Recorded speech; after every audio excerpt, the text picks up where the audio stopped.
sin gloria y honor, reinas en victoria, Señor.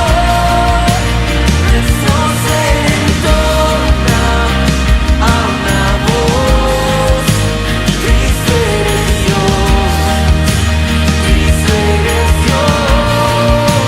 Vivo estás en gloria y honor, reinas en victoria, Señor.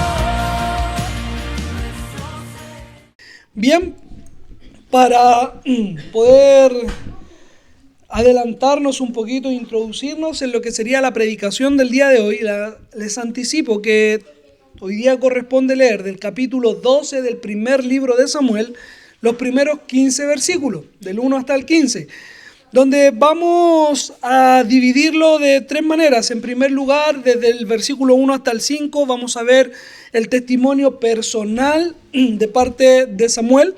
Del verso 6 hasta el 13, los ejemplos antiguos que él estaba dejando, que Samuel estaba dejando al pueblo para que lo recordaran, por supuesto. Y posteriormente, del 14 y el 15, es una nueva oportunidad que el Señor le está dando, como siempre lo ha hecho a su pueblo. Así que, bueno, recordar cómo llegamos a este capítulo número 12, obviamente con el capítulo 11, ¿cierto? Donde Saúl va a demostrar de alguna manera que el Espíritu del Señor les está acompañando, va a dirigir en batalla al pueblo de Israel en una feroz lucha con los amonitas, donde el Señor le da la victoria a su pueblo, reafirma entonces el llamado y el ungimiento que hace con Saúl, para luego entonces entrar a este capítulo número 12, donde vamos a ver el último discurso que Samuel ofrece en público, digamos. Son las últimas palabras de un justo. Son las últimas expresiones públicas de un justo, quien va nuevamente a reiterar, va a reafirmar el llamado que Dios ha hecho a Saúl, y no se va a quedar callado tampoco, a reiterar nuevamente el pecado que Israel cometió en el haber pedido rey, cosa que ellos también lo reconocen. Y a reafirmar, como les decía también en el resumen de los puntos que vamos a ver, la oportunidad que Dios le da a Israel para poder, digámosle así, portarse bien. Esa oportunidad para restituir, una oportunidad que tienen para poder cubrir entonces sus malas acciones, obviamente con la ayuda del Señor. Bien. Dado esto como un recordatorio, una ayuda a memoria de las últimas predicaciones y al mismo tiempo una introducción, vamos a leer entonces los primeros 5 versículos para ver principalmente el testimonio personal, en este caso de Samuel. Dice así la palabra del Señor, capítulo 12, primera de Samuel, versos del 1 hasta el 5. Dijo Samuel a todo Israel: He aquí, yo he oído vuestra voz en todo cuanto me habéis dicho, y os he puesto rey. Ahora pues, he aquí vuestro rey va delante de vosotros. Yo soy ya viejo y lleno de canas, pero mis hijos están con vosotros, y yo he andado delante de vosotros desde mi juventud hasta este día. Aquí estoy, atestiguad contra mí delante de Jehová y delante de su ungido. Si he tomado el buey de alguno, si he tomado el asno de alguno, si he calumniado a alguien, si he agraviado a alguno, o si de alguien he tomado cohecho para cegar mis ojos con él, y os le restituiré. Entonces dijeron: Nunca nos has calumniado, ni agraviado, ni has tomado algo de mano de ningún hombre. Y él les dijo: Jehová es testigo contra vosotros, y su ungido también es testigo en este día, que no habéis hallado cosa alguna en mi mano. Y ellos respondieron: Así es. Los primeros 5 versículos son hermosos. Nosotros vamos a ver el instante mismo que el justo va a hablar, en este caso Samuel, va a hablar al pueblo para hacer ya de una forma concreta la transición que va a existir del periodo teocrático, donde Dios gobernaba a Israel, donde Dios les dirigía personalmente, para pasar al momento monárquico. Ahora, en esta transición, Samuel necesita transmitir una información al pueblo. Quiere resaltar un hecho. ¿Cuál es? En estos primeros 5 versículos solamente. Ya lo dije. Es, ¿qué cosa? Su testimonio. Que abarca obviamente su honestidad. Abarca en primer lugar, él dice que nunca ha tomado nada que fuese de otra persona. También dice que nunca ha calumniado o blasfemado o hablado mal de otra persona. Y en tercer lugar dice que nunca ha admitido un soborno o un cohecho para poder juzgar de alguna manera injusta. Nada de esto ha pasado por la vida de Samuel.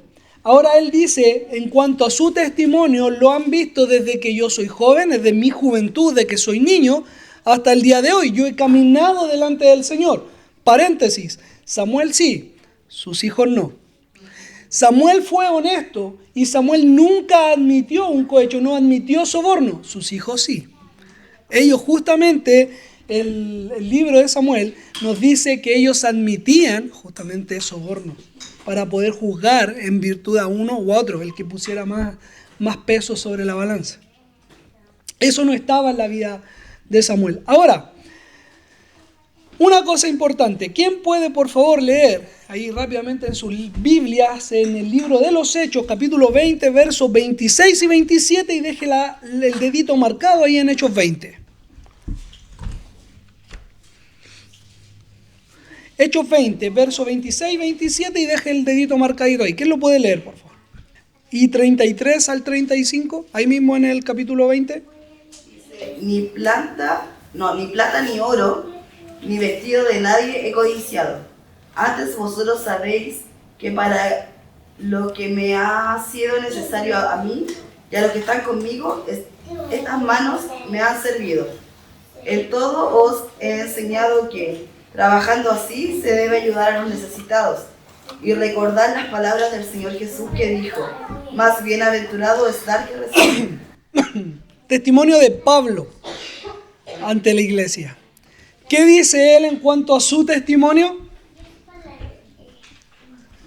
Algo muy similar.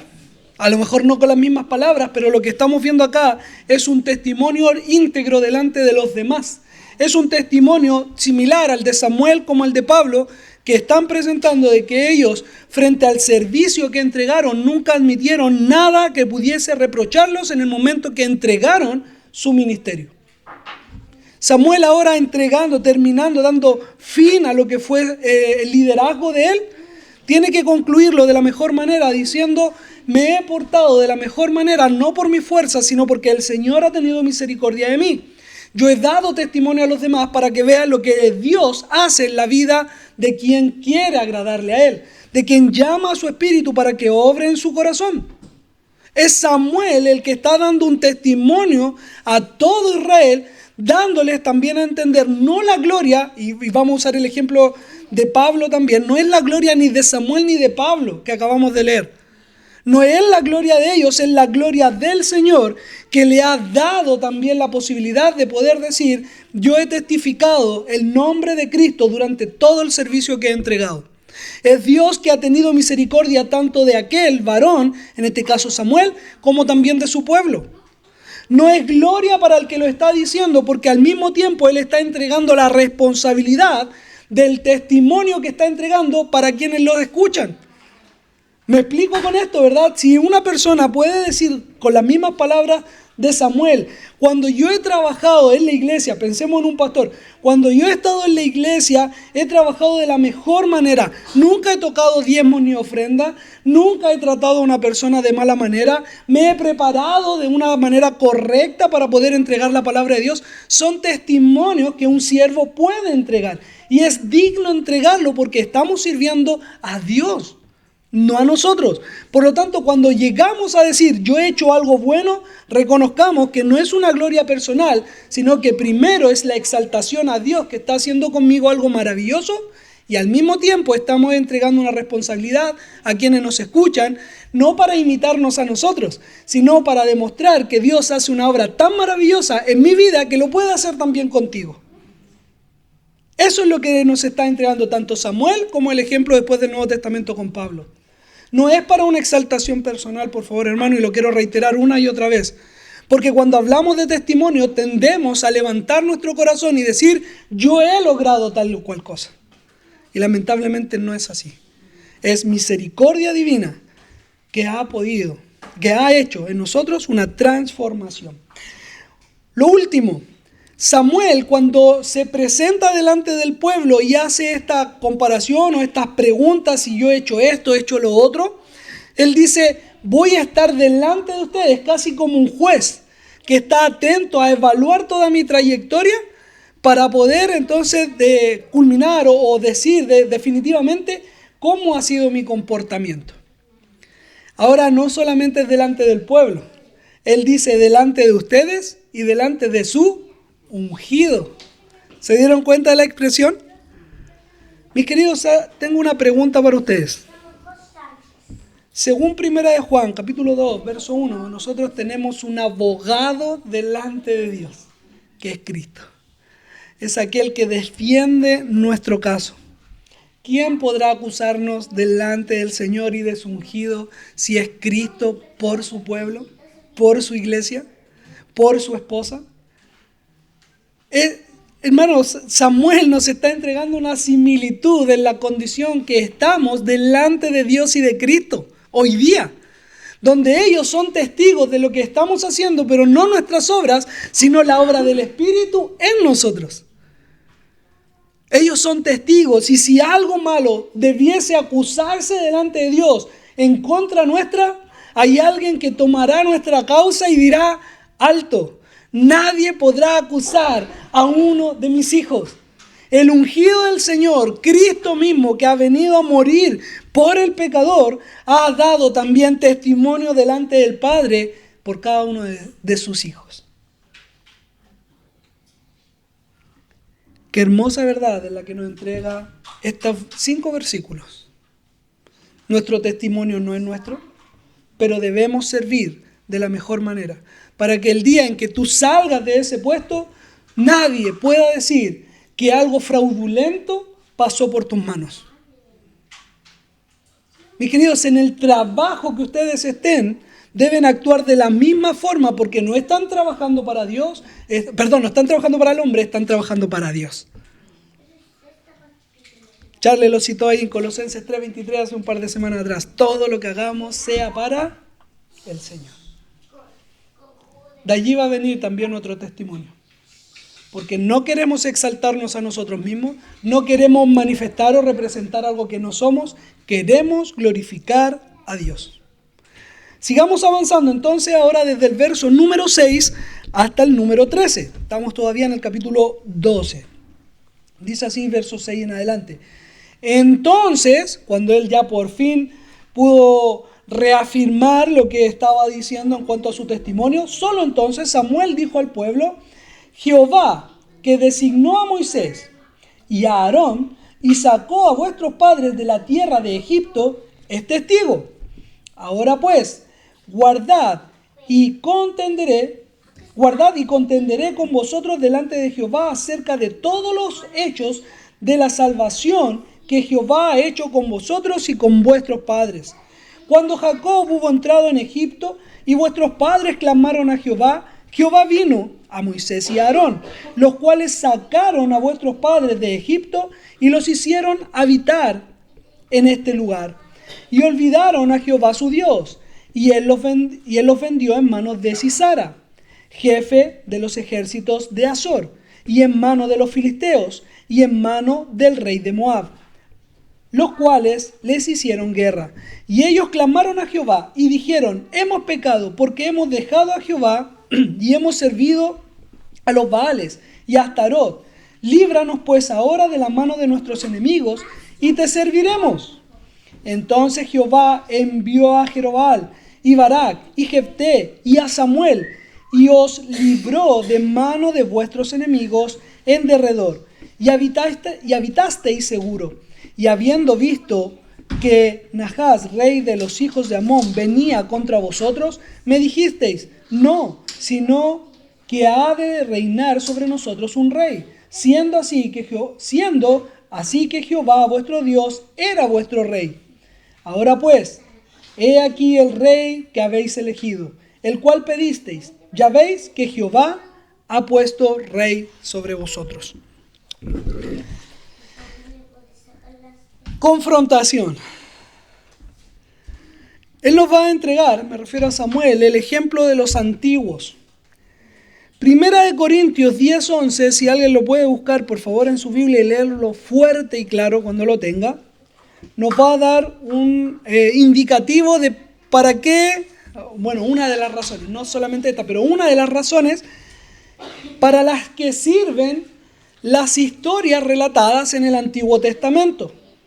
Porque alguno podrá decir, bueno, sabemos la historia, podemos saber de dónde nace Israel, de dónde viene David y por ende Jesucristo, sabemos todo eso. Pero tiene otra connotación, tiene otro objetivo maravilloso. ¿Cuál es? Primera de Corintios 10:11. Todo eso le sucedió para servir de ejemplo y quedó escrito para advertencia nuestra, pues a nosotros nos ha llegado el fin de los tiempos. Contexto, Pablo está hablando de los antiguos, el Antiguo Testamento, para ser más directo. Y él dice que todo lo que se relata en el Antiguo Testamento tiene un objetivo. ¿Cuál es? Que nos sirva de ejemplo. Ahora, ¿cuál es el ejemplo que nosotros estamos viendo en las Escrituras según el texto que está relatando Samuel? En primer lugar, él va a citar desde Jacob al ingresar a Egipto, cuando después de esos 400 años Israel sufrió como esclavo en las tierras de Egipto. Y desde el momento en que Israel dispuso su corazón para pedir en oración a Jehová que los liberte, dice Samuel que él tomó a Moisés, el Señor me refiero, toma a Moisés, toma a Aarón y los lleva, según el libro de Éxodo, entonces los lleva a sacar a Israel de Egipto, no por mano de Moisés, sino que por mano de Jehová. Y Moisés y Aarón fueron el instrumento. Luego va a hablar de los jueces, va a hablar acerca de Jefté, va a hablar de Jerobaal, de Barak. Y luego va a hablar, estamos todavía en el periodo de los jueces, está haciendo una línea cronológica desde que entraron a Egipto, salieron de Egipto, llegaron a Canaán, hasta el momento mismo donde el profeta Samuel era el que lideraba al pueblo. Y ahora ellos querían un rey. El punto está, mis queridos, es que todo este ejemplo que él da desde Moisés hasta los días de Samuel, sus propios días, Israel pecó una y otra vez, cayó una y otra vez, a pesar de la misericordia que Dios les mostraba una y otra vez. Samuel les dice a ustedes, de lo profundo de su corazón, clamaban al Señor y Él venía pronto a rescatarle, a cuidarle, a protegerle, a restaurarle, y no bastaba solamente un breve periodo de tiempo para que ustedes nuevamente hicieran lo mismo. Para que nuevamente inclinaran su corazón a los Baales, para que nuevamente nuestros deseos más profundos estén solamente en los bienes materiales de este mundo. Poniéndolo como analogía para nosotros, una aplicación personal. Este ejemplo sirvió para mostrarnos cuál es la condición del hombre. Que a pesar de la misericordia de Dios, nosotros somos rebeldes frente a Él. A pesar de lo que Él ha hecho, de hecho la expresión que va a utilizar acá en el verso 7 dice, con vosotros delante de Jehová, acerca de todos los hechos de salvación que Jehová ha hecho con vosotros. Samuel le está hablando y desde el corazón y les dice, todo lo que yo les he mencionado o les voy a mencionar es la muestra de salvación que Dios ha hecho a favor nuestro. En Israel se puede ver de algo concreto, algo más tangible como la salvación frente a las guerras, frente a los opresores, pero nosotros hemos tenido la salvación del pecado, la salvación de una condenación eterna. Hemos sido salvados de una esclavitud, mis queridos. Y de esto está hablando Samuel. Y los ejemplos antiguos nos dicen que vez tras vez que Dios ha levantado con misericordia a un siervo para rescatar a su pueblo, después de un tiempo ese pueblo vuelve a caer. No importa si sea un profeta como Moisés o no importa si fue un juez como los otros que hemos conocido cuando estudiamos el libro de los jueces, no importa si es un sacerdote como Elí, no importa si es un profeta como Samuel. ¿Adivina qué? Tampoco importa si es un rey. Lo que Samuel está diciendo es que la trayectoria de Israel ha sido en pecado independiente de la persona que esté al mando. Ni aun Moisés, imagínate lo que vale para los israelitas Moisés. Y aún así ellos blasfemaron en contra de Dios y de su siervo. ¿No es la condición del hombre?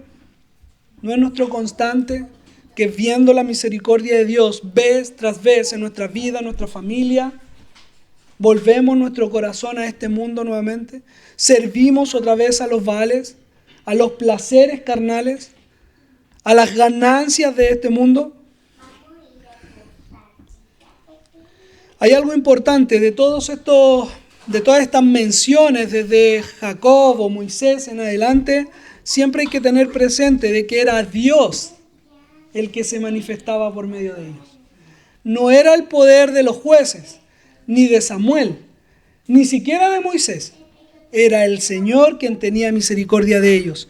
Otra cosa también importante, que es generación tras generación de Israel se va a descarriar, sin importar quién esté liderando el pueblo. ¿Cuál es la razón de esto? Es porque a pesar que Samuel mismo les dice, Jehová los ha liderado, Jehová les ha reinado, ellos no tenían en cuenta a Dios como su rey. Ahí está el problema. ¿Por qué pecamos? ¿Por qué caemos? Es porque no consideramos a Dios como nuestro Señor. ¿Sabes por qué enfatizamos tanto en el momento de decir Cristo y Dios Padre son nuestro Señor y Salvador? Porque ponemos el énfasis en el señorío de Cristo que reina en nuestra vida, que nos ha traído a salvación. Por lo tanto, Cristo es nuestro Señor y nuestro Salvador. Él es nuestro Rey, que el día en que Él venga nos rescatará de la esclavitud del pecado, y no solamente eso, nos libertará a nosotros, que ya hemos sido limpiados y ya hemos sido perdonados, pero nos va a libertar de manera plena. Ya el pecado no hará estragos en nuestra vida. Ya el pecado no traerá sufrimiento en nuestra vida cuando Cristo regrese por nosotros. Por último, Samuel quiere enfatizar y reiterar algo que ya les dijo anteriormente. Mis queridos, ustedes querían rey. Dios se los dio. Y creo que lo hemos dicho en otra oportunidad, si no lo reitero hoy día, Romanos capítulo 1, cuando habla acerca del pecado que reina en el corazón del ser humano, 3 veces en el capítulo 1, Pablo dice a la iglesia, Dios los entregó a sus pasiones vergonzosas. Dios los entregó a estos pensamientos pecaminosos. Dios los entregó a la maldad. 3 ocasiones donde se muestra que Dios los dejó ser. Los dejó caminar y dijo, vayan, pero vean lo que ocurrirá. Exactamente lo mismo vemos acá. El pueblo de Israel quería rey y Dios dijo, ok, tengan rey, pero vean lo que va a pasar. Y se los advirtió desde antes, para que después no digan, nadie nos dijo. Estaban advertidos. Recordemos una cosa, Dios siempre fue el rey de Israel. El problema estaba en que Israel nunca lo consideró su rey. Israel no consideró las maravillas que Él hizo a favor de ellos. Él trajo libertad a su pueblo cada vez que éste suplicó. Mis queridos, y aquí hay otra aplicación para nosotros. Cuando nosotros suplicamos delante de Dios, así como fue con Israel, es con nosotros. Decíamos al principio, ¿para qué sirven los relatos del Antiguo Testamento? Dentro de muchas cosas, un ejemplo. Es un ejemplo para nosotros. Mis queridos, Israel cada vez que pecó y se arrepintió y pidió perdón delante de Dios, Dios le perdonó por su gracia, mostrándonos ejemplo, y aquí va nuevamente el ejemplo para nosotros, cómo debemos actuar cada vez que pecamos. Vamos de rodillas en oración pidiendo perdón por el pecado que ha ofendido a nuestro rey. Hemos dicho, Jehová es nuestro Señor y nuestro Salvador. Lo consideramos a tal punto Señor de nuestra vida, que cada vez que pecamos, vamos delante de Él pidiendo perdón porque hemos ofendido su santidad. Es nuestro Rey. ¿Tenemos ese detalle con Él? ¿Esa consideración con Él? Mis queridos, Dios es un Padre amoroso que no echa fuera a nadie que venga a Él en humildad, pidiendo de su protección y sobre todo de su Espíritu Santo. Lucas, haciendo la analogía de un Padre bondadoso, incluso con los malos que somos como seres humanos, dice él, el Señor Jesús me refiero en el Evangelio de Lucas, que ninguno de nosotros nos atreveríamos a darle algo, digamos, perverso a nuestros hijos si ellos nos están pidiendo comida. ¿Qué le va a dar? ¿Una piedra si te está pidiendo un huevo o un pan, cierto? O si te está pidiendo un pan le vas a dar otra cosa. Mis queridos, ese amor que mostramos hacia nuestros hijos, Dios lo muestra hacia nosotros de una manera infinitamente mejor. Ahora, el contexto de Lucas es, si un padre es capaz de darle lo que su hijo le pide por amor, así también Dios da de su Espíritu Santo a quienes se lo piden. No lo niega. El punto está en que no lo pedimos. El punto está en que creemos en nuestras propias fuerzas. O más que creer, no queremos depender del poder del Espíritu Santo. Finalizamos con el verso 14 y 15. Dice lo siguiente: si temiereis, y aquí va esta nueva oportunidad que el Señor le está entregando no solo a Israel, fíjate bien a quiénes.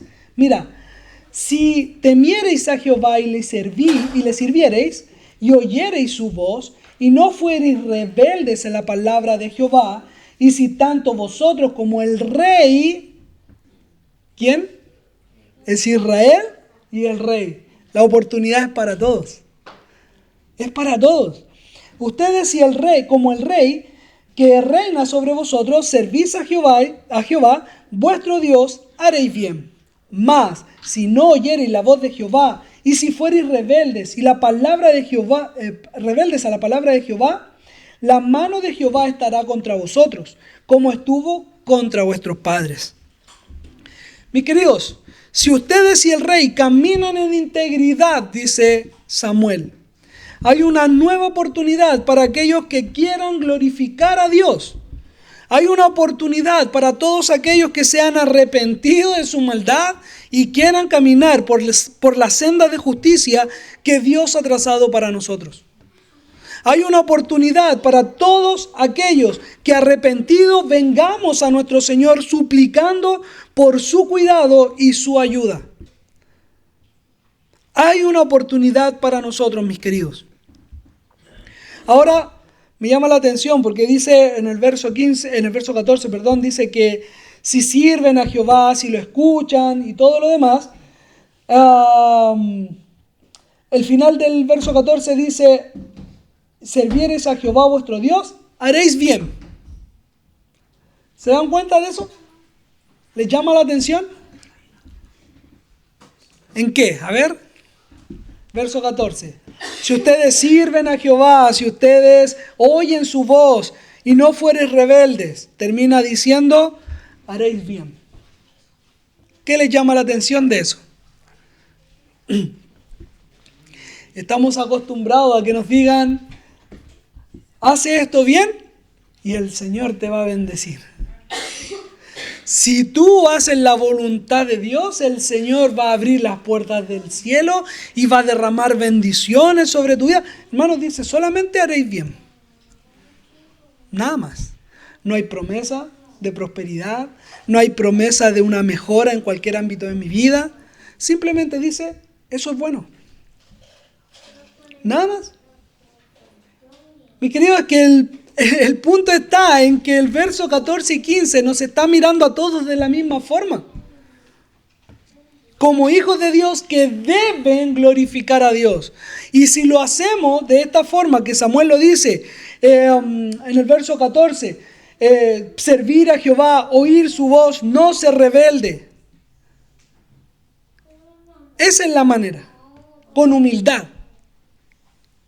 Delante de Dios, rogando entonces por esta nueva vida. Y cuando se llega a concretar, no hay promesa alguna, simplemente te dicen, bien hecho. ¿Nos conformamos con eso? No siempre. Pero ahora viene un poquito lo complicado y lo trágico. De lo contrario, la mano del Señor, dice el 15, estará sobre ellos. Es el llamado que Samuel está haciendo en la vida, en el corazón de estos israelitas, a reconocer su propio pecado y apartarse de él. Hacer el bien es eso.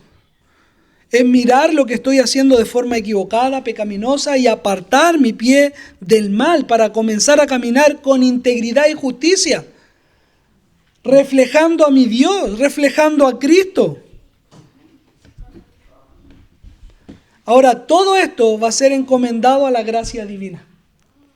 Nada pudiésemos lograr, mis queridos. Hay un contraste. Si glorificamos a Dios, estamos haciendo las cosas bien. Si hacemos todo lo contrario, lo que vendrá a nuestra vida es la mano de Dios sobre nosotros. Y no está hablando de una mano protectora, mis queridos. El contexto te está hablando de la mano pesada sobre los que están haciendo el mal. Es la presión de la mano de Dios. ¿Se acuerdan 2, 3 predicaciones atrás cuando concluimos una cosa en cuanto a Israel? Un par de capítulos atrás. Nunca, hermanos, nunca sirvamos por temor, porque nos están amenazando. Es verdad, si apartamos nuestro pie del mal, si no glorificamos a Dios, la mano de Dios estará contra aquellos que no le honren. ¿Pero por qué? Porque un verdadero hijo de Dios buscará por todos los medios de honrar a su Señor. Por lo tanto, si hay alguien que vive en pecado, que se mantiene y persiste en la maldad, la mano de Jehová va a estar sobre él como cualquier otro pecador que no se ha arrepentido. La ira del Señor está sobre su cabeza.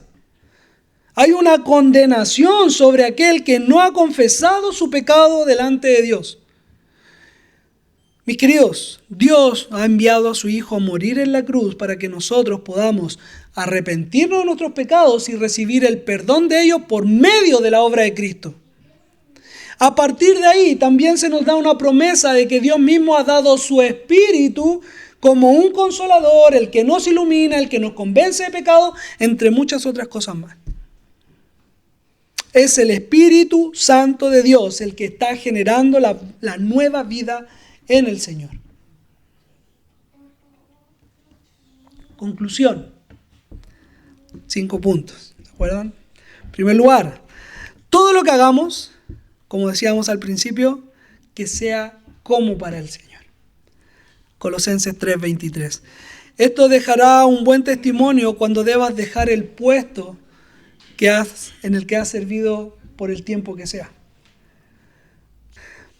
2. Que tu testimonio fortalezca y edifique a otros y que glorifique al Señor siempre.